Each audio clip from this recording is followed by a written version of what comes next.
But as anyone who tends a homestead knows, there's really nothing simple about it, but, just trying to live a little bit more slowly. And um, I always encourage people to get outside as much as possible. And that definitely translates over to what I write about. I feel, throughout history, food has very much been a part of not only, like our everyday lives, but also the culture that we're a part of, the local culture. And that is especially prevalent in the national parks, based on what they choose to serve, and what they still continue serving to their visitors. So, one of my favorite stories is actually the in the Grand Canyon National Park, and they have this lodge that's at the very bottom of the canyon, Phantom Ranch, that you might know, and they have served Phantom Ranch hiker stew for decades. And when you look at the original recipe, it's a lot of canned goods, it's a lot of non-perishables, and it's like their top seller every single year, And when you think about what makes this canned food stew so popular, it's just like, if you actually make the trek down to the canyon, a hot meal waiting for you is pretty much the best meal that you will ever have. And in my cookbook, I actually provide fresh ingredients because we're able to do so at home. But I was curious, like, how this recipe came about, because it's a stew, right? It's a beef stew, and you don't think there's anything special about it, but it's been popular there. And the reason why they serve it is because all of the canned goods are very easy to transport down to the canyon by pack mule. And it lasts a long time so that they don't have to keep sending shipments of food down to the canyon. And I just think that that is such a unique fact that they have to bring all of their ingredients down by pack mule, and so they kind of make do how they can. And the resulting recipe became a hit in their lodge, and it's been long standing favorite for a long time. Another food that I mean, there's so many ways that food is tied to the national parks. A lot of it is based on what you can forage around the parks, or like the foods that the region is known for. So I especially love personally huckleberries that you find all over like Idaho, Montana, like all through the Tetons, and also in the Pacific Northwest.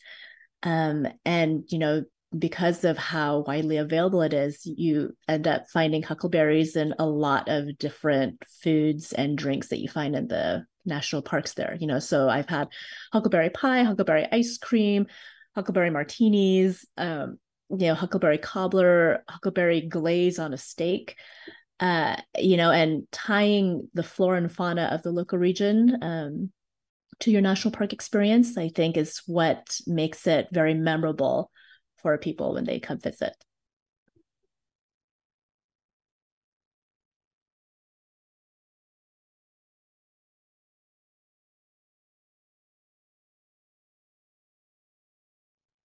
Um, well, from an economic standpoint, this is a rather boring excuse, but there's no competition, so they're just more likely to try new items, because they can do what they want to provide a great experience for their visitors. Like when, like you mentioned, several lodges that I think are known for the grandeur of the actual environment as well as their food. Like the Awani being a great example. Like they and a lot of the other great lodges were at one time like wealthy stopovers for the visitors of the national parks back during the railroad days. And so these establishments had to create these very innovative high-end menus to cater to their clientele at the time. And now it's definitely evolved to more, of the family traveler, but they've kept up the level of service and quality that they're known for, just as a matter of tradition. But then you look at some of these really tiny lodges, like the McCarthy Lodge, that's out in the middle of nowhere, in Wrangell St. Elias National Park. And it's, I believe it's like the last remaining smallest city in like a national park. And they have a Michelin starred chef who works there. And people fly to this tiny lodge in this kind of middle of nowhere national park to eat his food. And I find that so fascinating that, they just created this 5-star experience in the wild, basically. And, there's a certain allure because you feel like you're in this kind of like untamed place. And then you're eating this meal that you would never think could be made out there. One of the things that I wanted to ask you was particularly about the recipes in your book. And if there was one that you were especially hesitant to recreate, either because you felt like the regional ingredients seemed very hard to get when you got back home, because the recipe seemed very hallowed because of the provenance of it, or something that you had a particular, fondness for or memory of that you maybe didn't want to spoil in some way. Oh gosh. As far as the recipes in my book go, one of the ones that I was a little bit nervous about recreating was the Mile High Blackberry Pie. That's from Shenandoah National Park, because it's pretty famous out there, and it's known for being this huge slab of dessert that you get. And I'm not a big dessert person personally, so to make this big pie that had like this big pillowy, I think it was like 5 or 6 inches topping of meringue. And then it had to be torched, like that was a little bit intimidating. But it turned out fabulous. And there is a photo to prove that I was able to manage that. Um, there's also, I gathered some recipes. When you look at like the Alaska National Parks, they use a lot of wild game in their recipes. So there is a savory cheesecake that's amazing, that a chef shared with me from Chilitna Lodge. And I wasn't able to procure some of the meat ingredients because he was like, oh, well, if you don't have moose, you could use caribou. And if you don't have caribou, you could use something else. So something like that was definitely hard to make at home where I am in the PNW. But there are ways that you can substitute different meats for that. I don't know if it would be true to like the flavors of how, he developed it, but those came up to the top of my head. Great.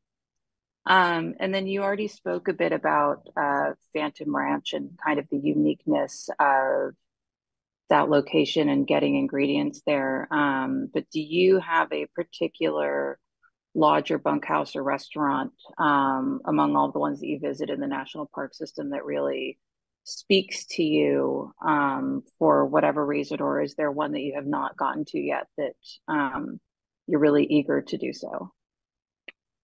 So in California, I would say my top favorite lodge is the Ahwahnee. I lived in California for 16 years, and Yosemite was the park that I returned to over and over again. So I visited countless times, and every time the Ahwahnee always stands out to me with how grand it is. Like I've been lucky to be able to get a window seat during dinner service before. I love how you have to dress up for it.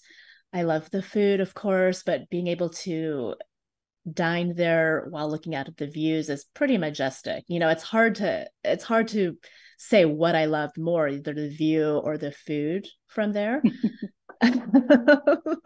It's unmatched in my opinion. But I also love the Oasis at Death Valley.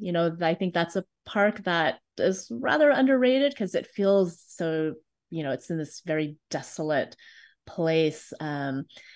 And then it really truly is an oasis because as you're driving along this flat desert that feels like another planet, all of a sudden you come across this very grand lodge, serving amazing food as well in their lodge, and it almost doesn't feel real. And so to me, that is the draw of that, like where the national park is already so unique. but then experiencing the lodge within the park is also its own great experience. Great. Thank you. One more again, and I apologize because I'm going to touch back on something that you've been speaking about already so far. But I also wanted to bring up a quote from a little bit, from the same part of the introduction that John referenced. And the quote is, "Food has long been an important part of our heritage. In the National Parks Cookbook, you'll read all about national parks and lodges, and restaurants that have worked to preserve their agricultural and culinary traditions, some that go back 100 years. And I was just hoping for people who hadn't been fortunate enough to flip through your book yet, if you could share one or two of the stories from your book that illustrate that quote.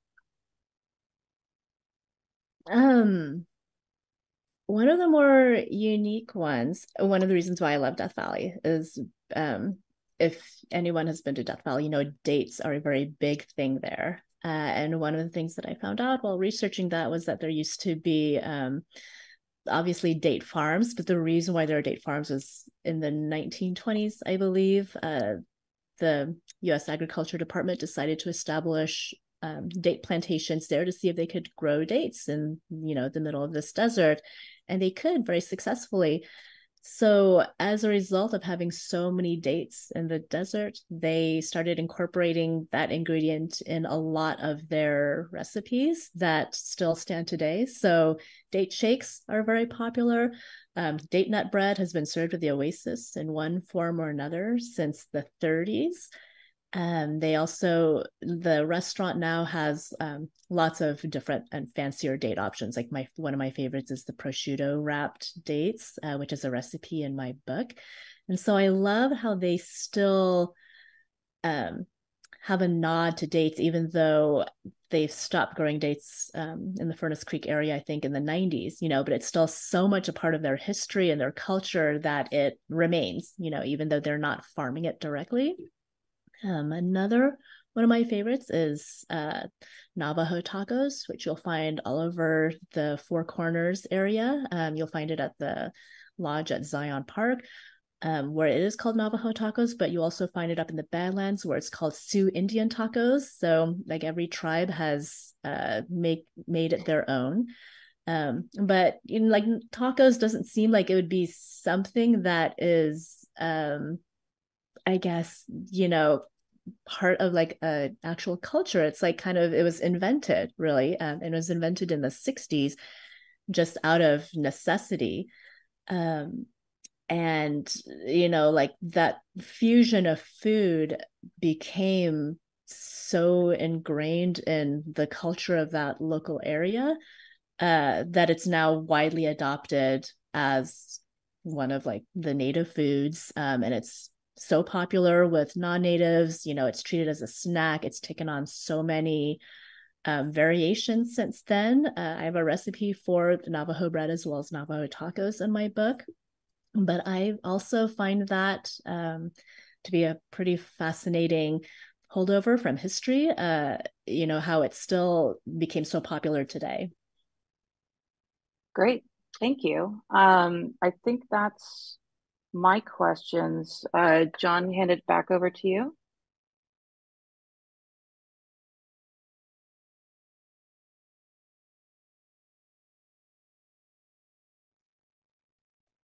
Well, I think it's so important because the national parks are all about connecting people with nature, right? Like you're not meant to just view it out a window. They want you to like be out there to smell the smells as well as like see the views to really like experience it fully. And I think that it's hard to appreciate a landscape um,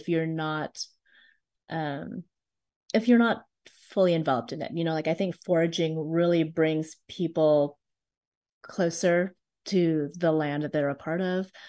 You know, it makes you think of like who or what was there before you. The abundance that the land still has because it has been preserved so well, and because it has been preserved, there is an opportunity for you to forage food, just like the people who were there before or the animals who are there. Um, you know, it's hard to, like, my kids love picking berries. They also love picking wildflowers, so like one of their favorite memories is always, if they're not like in a body of water of some sort or in mud, they love to, you know, look at the flowers, look at the berries. They want to find out what it is this edible? And there's so much to be, besides being so much to glean, but also so much to learn. Like, oh, like that is this is a huckleberry, it grows in this specific region at this specific time, or that's like a mushroom, or like all these different salmon berries, thimbleberries. You can learn so much more about the place you're visiting by studying the flora and fauna that are there. And I think being able to sample it in certain areas helps you retain a lot of that. I would love it if more parks allowed that. Because I think it's just important for visitors to experience something like that, um, to be a part of like the educational programs that are around that, or just learn it for themselves and pass it along to their future generations.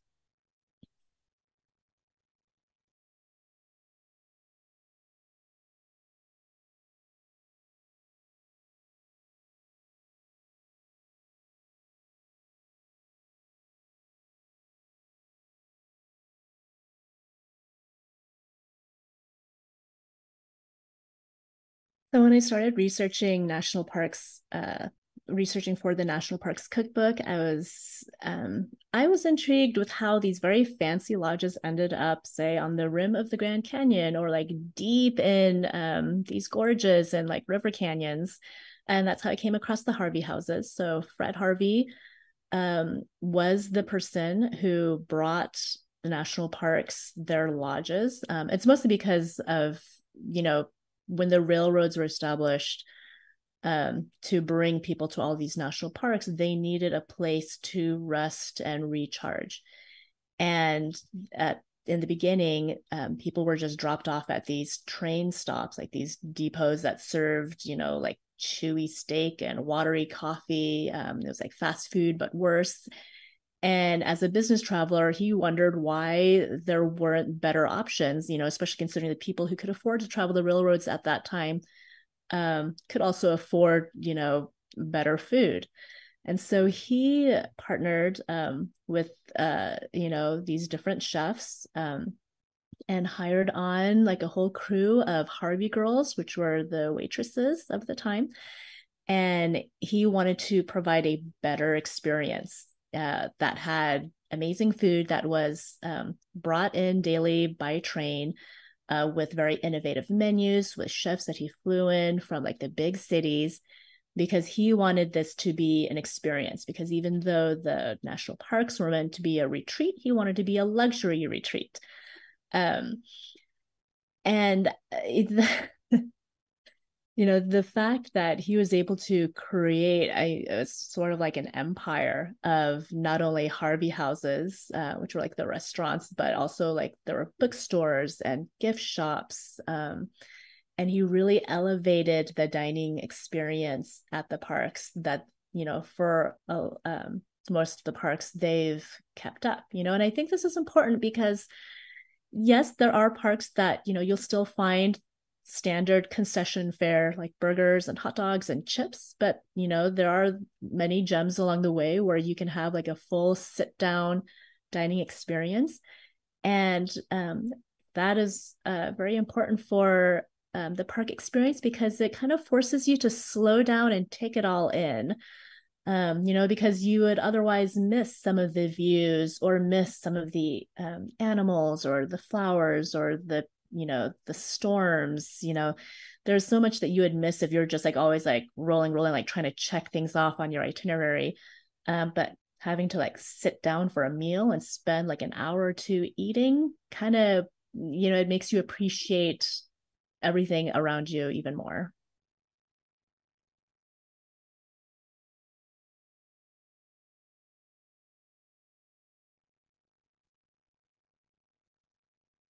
Yeah, Ayuki Yotwa. Hi, thank you. My name is Sarah, and yeah, thanks for having me. I wrote this book, and I also wanted to apologize because I am recovering from the flu, so my head feels a little bit like a balloon, and if I trail off, just like jog me. But and I have a cough drop in. Sorry about that, but. I wrote this book. It was actually meant to be something different. I've been writing essays around California Indian country about other people doing food work. And I guess I should roll back to the beginning, but I'm Karuk and I grew up on Hoopa lands and on the Hoopa Reservation in Northern California. And my mother is Karuk and my dad is Italian. So I have two really powerful influences there when it comes to foodways. And yeah, so I wrote this book. I meant to do something different with essays from around Indian country, like I had been doing in my column from News from Native California. And the pandemic happened, and I really needed to switch gears. And it became a much more personal work about the foods and the recipes that I am making at home. My sons are we were not they were not growing up in traditional community, and I really wanted them to develop a connection and to foster that stewardship piece. And I wanted their palates to get used to these foods, the bitterness and the fishiness and the earthiness of these foods, and grow up loving them and having a connection and a relationship with them. So I had been developing these recipes on my own, and infusing the Italian element for sure in there, the part where the family celebrating our foods and stuff together. So I have a lot of influence in that way in my recipes, and I was just using my tools in my kitchen to process and create these recipes to help engage them and to help them develop a love for them as well in all their forms. So and because of the pandemic, the I wasn't really able to travel to community and do any interviews, so it became much more personal work of the recipes that I make at home. So yeah, that's pretty much how it evolved. Great, thank you. Hi, Sarah. I'm Lisa. I work here with John at the Preservation Foundation. I'm going to start out the questions for you today. One of the first I wanted to is you note in your cookbook that the acorn is what you call a cornerstone food staple for most of California's native peoples, and it certainly is an ingredient that repeats itself frequently through your cookbook. And I was wondering, again, for people who haven't had an opportunity to um, read through your book, if you could talk a little bit about the importance of the acorn in your food culture, and then a little bit about other ingredients that you feel tie you most personally to your heritage.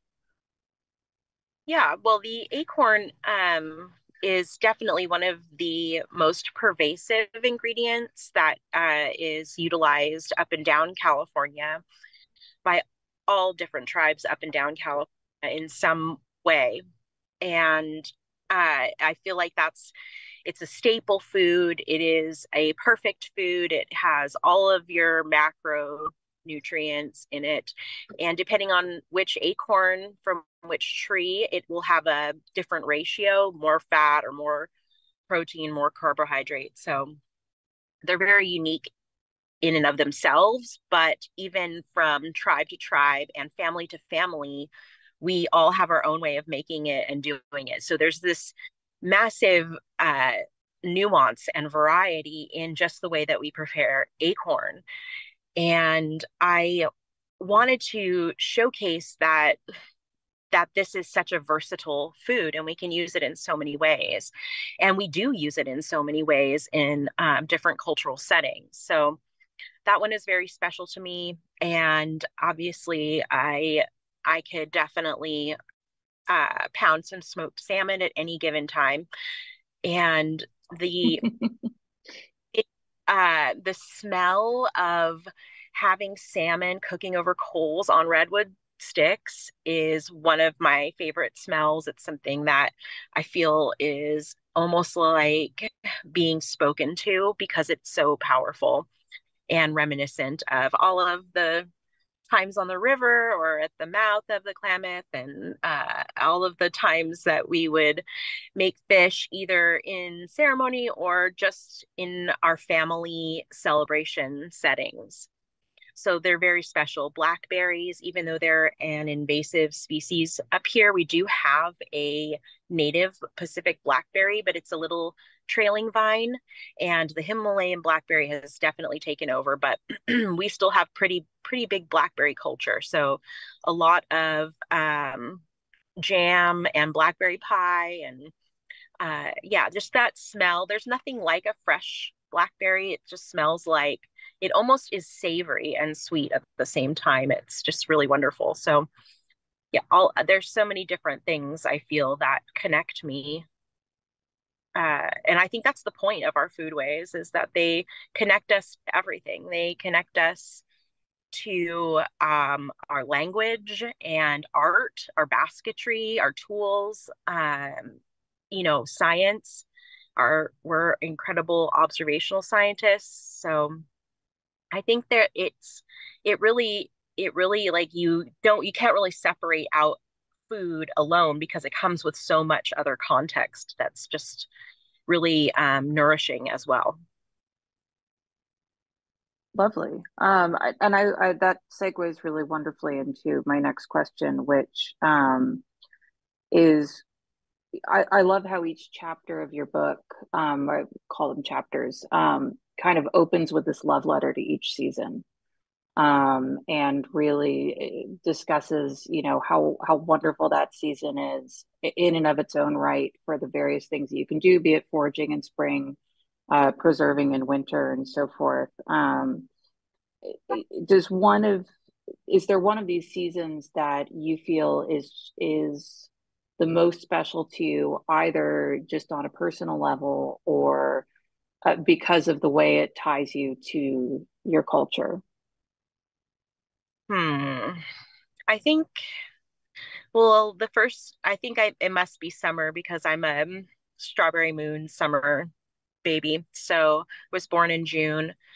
And I think the summer is really poignant for me as far as foods go, in mixing both Italian and native food because my parents had an enormous garden. They were really incredible gardeners. Oh, and that photo is a picture of my summer sauce with some uh, elk meatballs and yeah. So there's just something about the summer. I love that there's so much abundance and just an opportunity to really think about your year and how you want to prepare your foods and preserve them for the year. And in that way, there's all of those vibrant, vitamin C, antioxidant filled foods in the summertime. And there's, people's gardens are going bananas and everybody can share with each other. And it really gives people an opportunity to be in community and learn from each other when it comes to preserving and recipes and canning and sharing and things like that. We're outside so much more in the summertime, and especially here in California, we're outside so much more. And I feel like all of our senses are interacting at that time. And it's a great way to really cement our love of our foodways when we're engaging all of our senses like that.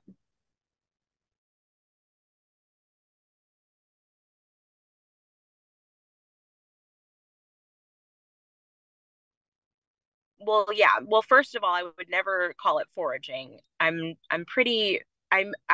really feel like it's important to draw a line between foraging and gathering and difference in the way that we treat foraging and gathering. I as far as gathering goes, there's an element of stewardship and responsibility there. And it isn't so much about, hey, how can I go out and gather, and how can I forage for these foods and then that's it. You don't return and actually take care of the space that you're foraging. It Whereas gathering implies an intentional relationship and reciprocity. So you're tending, you're taking care of this land, you're a steward of the land. You're not separate from it. And in return, in an act of reciprocity, the land will feed you. So there's a difference. And we see a lot of foragers up where I'm from that come up and extract a lot of mushrooms or huckleberries or, anything really, and it is very extractive, whereas they don't have any relationship with the native community, where we have a lot of subsistence gatherers still in our communities that rely on these foods. So when they go up to gather from these places that they've been tending, especially our weavers, they do such an enormous amount of work in tending and keeping our forests really healthy. And to go up and gather again and to find that they've been cleaned out by foragers. So there's definitely a very different mindset in that way. So, but to answer your question about preservation, I think that it has the main implications for food security in our communities. And one of the things that I feel is important in reconnecting to this knowledge is to reconnect to our food security. We can't really have food sovereignty without a strong foundation or pathway to food security. And learning these techniques and learning how to reconnect and how to develop relationship and gather in a good way again is also an opportunity for people to have some food security throughout the year. So I think that taking taking a season like summertime where you've got peaches just everywhere, or the produce that's really vibrant and beautiful and colorful and loaded full of vitamins, that is a glut in the summertime. It's an opportunity to preserve throughout the year so you can have those vitamins and nutrients throughout the year, combined with the other things and other seasons that you're gathering, like acorns, or if you're fishing and smoking fish, and you have these staples in your pantry throughout the year. So say in the wintertime, if it's storming and it washes out the road, many of our communities are not, they're not near grocery stores. And if you've, been in rural communities, that it can be a ways to get to a grocery store. And if the road is washed out or a slide has come down and blocked you in, then it doesn't matter that we have all of this technology and connectivity when we are, we're less connected than ever before.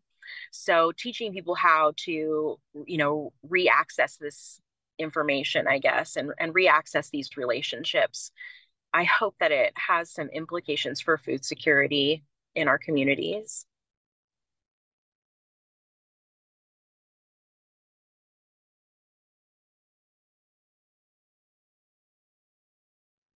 Yeah, Corinne does a great deal of work and service in. Oh, sorry, I'm okay. Okay, thank you. But Corinne is a basket weaver, a pomo basket weaver, and she does a Herculean amount of work in her communities. And I wanted to highlight her because she does so much to be in service of her communities, and her knowledge sharing is just so generous. And I just really appreciate that, her generosity. And I think that also just goes to show that Native people are here and ready to share. They're ready to help everybody. So that was why I chose Corinne, and I really love working with her at every opportunity.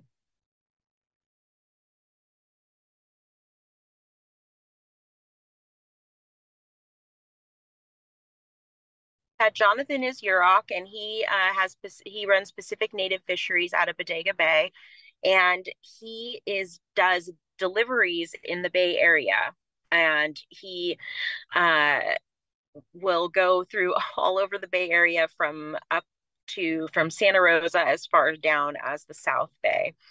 And once you get on his list, he'll send out text message blasts and let you know what's going on and what's in season and what's appropriate to eat right now. And I think that's also important to realize that fish are seasonal as well. And the yeah, it's a lot. So yeah, fish are seasonal as well. And we have all become accustomed to having these perfect bags of fish available to us that are farmed Atlantic salmon fillets and perfect little squares, and they're ready to go all the time, and really that is an unsustainable practice, and it is again another extractive form of agriculture. So being able to have and source our fish from native fisher people is, I think, a really exciting thing about California, especially in the Bay Area.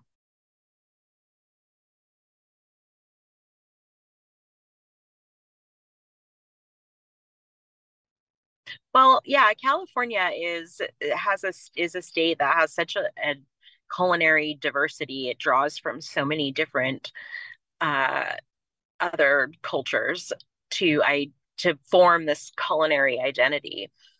And I just feel that I really want to celebrate that there are a lot of Indigenous people here from other places, and they have brought with them their own techniques and their own relationship building with the land and their own ways of being in community with the land as well.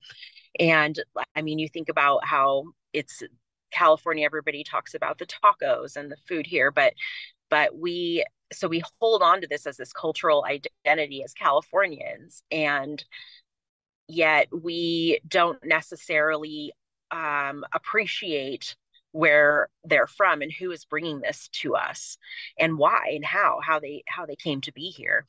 So I I feel like for what speaks to me are our traditional indigenous foods from other places, and I guess that's the food writer in me that I really want to dig down and find out, where these foods came from, who first pulled these foods from the earth, like who is bringing this to us, and how can I guess be in community with them in that way.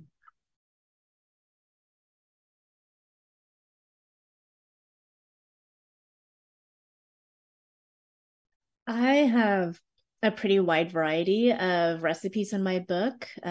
So I can't say that there's going to be enough gluten-free recipes, but there will likely be enough that you can make gluten-free. Like a lot of them are meat-based, some of them are plant-based, some of them can use substitutions, especially for like the desserts. If you're familiar with baking with gluten-free flours, you won't have a problem with making like some of the pies and cobblers and other desserts in the book. So it really just depends on the recipe, but there's close to 100 recipes in my book. So hopefully you'll be able to find something that fits your diet needs.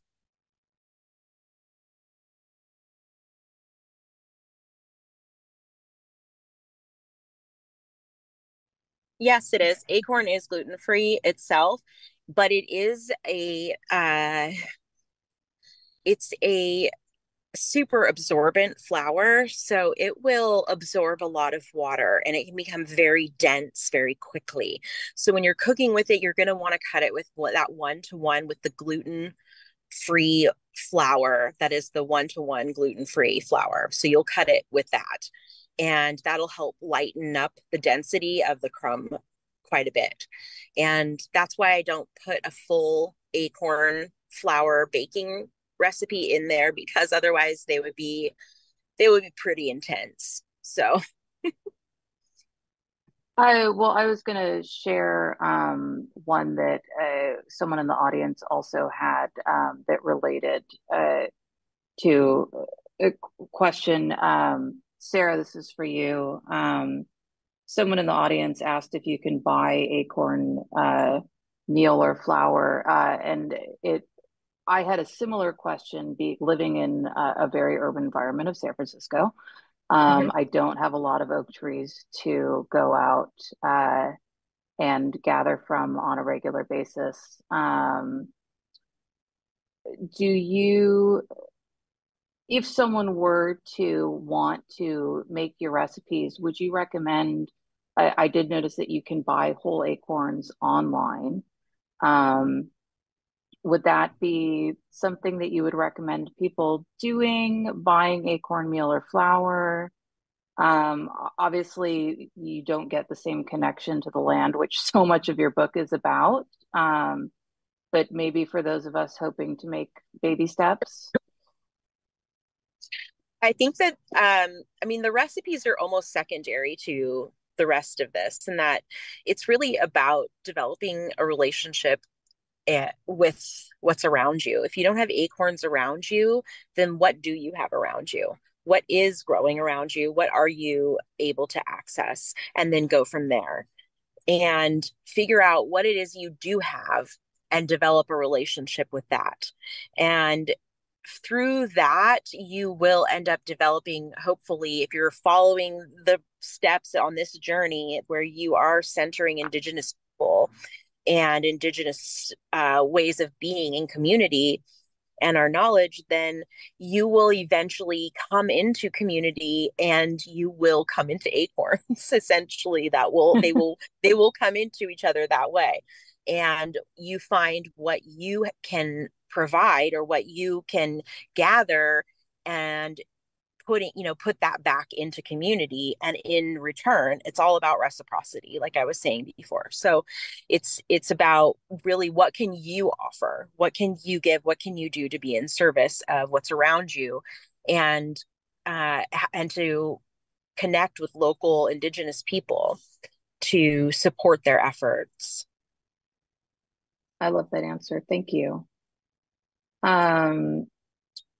Going back to Linda for a minute, someone also asked in the Q&A, and I know the answer to this, having flipped through, but I wanted to give Linda an opportunity to respond.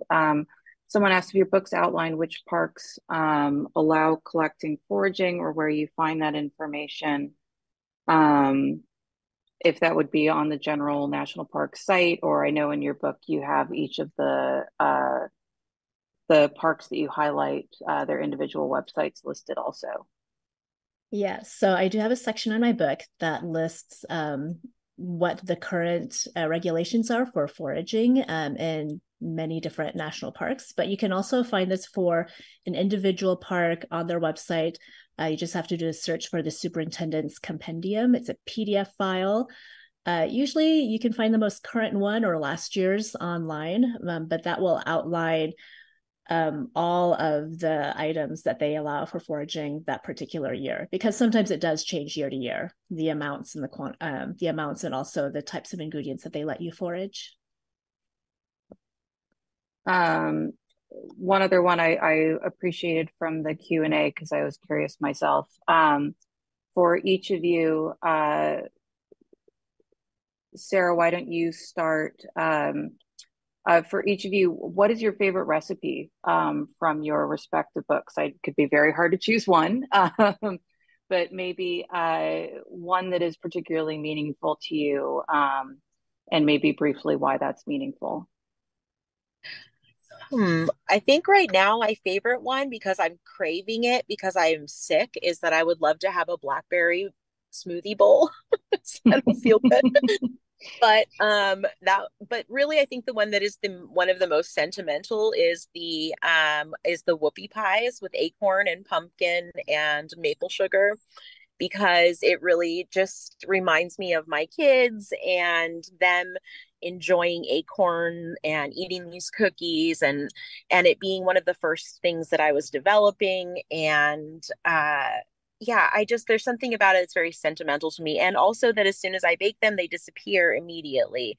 And I feel like there's something that is very satisfying and validating to me as a mom when that happens too, that they love these acorn cookies and they want to eat them, and they get excited about it. And that's really what I want to foster, is like hope and excitement and a new way to look at our food and our land use, and to go forward like in hope and together. So Thank you. Hmm? Linda, that is a Yes. tough act to follow. Um, Gosh, this is pretty hard because I feel like my favorite recipe changes seasonally as well. So one of my absolute favorites to make and as well as to eat is this is I don't know, maybe it sounds kind of boring, but it's the Roosevelt baked beans from Roosevelt Lodge in Yellowstone. Um, I feel it's a crowd pleaser and it's total comfort food. And I am a comfort food person. Despite like how many cookbooks I've written, I always gravitate towards these very simple foods. And one of the things that's appealing about that is that Roosevelt Lodge is actually one of my favorite lodges because it's you have to travel so far to get there, and you feel like there's going to be nothing out in the Lamar Valley. And there's this wonderful rustic lodge that serves these baked beans that are good enough to be eaten as an entree.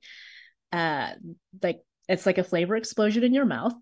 And so I like to make a huge pot of that because the smell is amazing in my kitchen. And it goes well with so many different other foods that you might make. So that's a favorite that I also like bring to potlucks and barbecues. I'm also a big soup person. So I have a number of different soups and stews in my book that I love, like the lobster bisque, which is a variation on what the Jordan Pond House in Acadia serves. I also got the recipe for Creekside clam chowder from the chef at Kalaloch Lodge in Olympic. Also got the famous boysenberry pie recipe from Yosemite, which I remember eating when I was a kid. So, some of my favorites are either very nostalgic like that, or they are just personal favorites.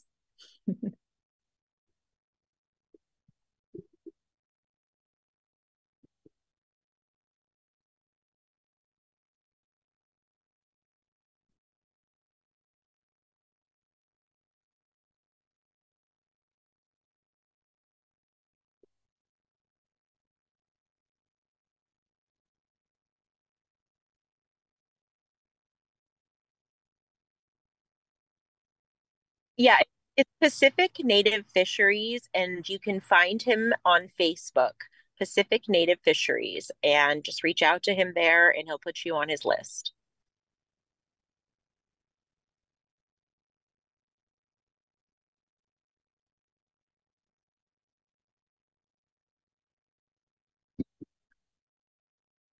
Sure, Heyday or anywhere around any local bookstore. They even the big places, Amazon, Barnes and Noble have them. It's pretty much everywhere.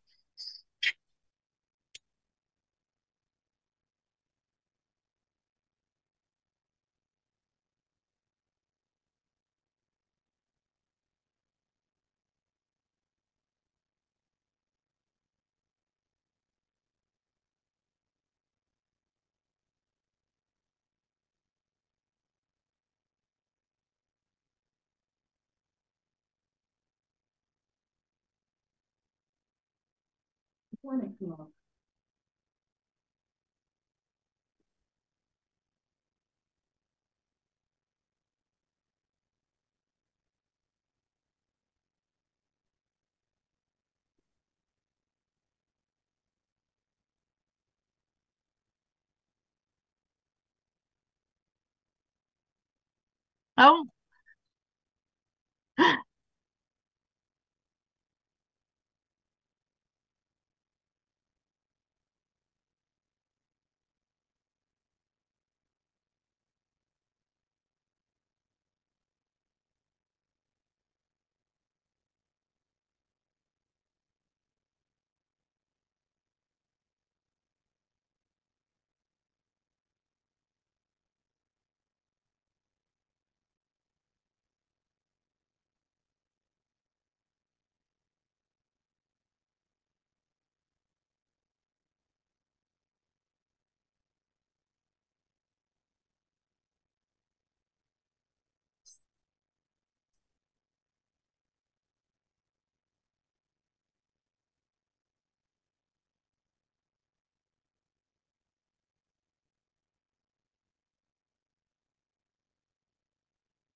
Thank you. Thank Yo. you. Mhm.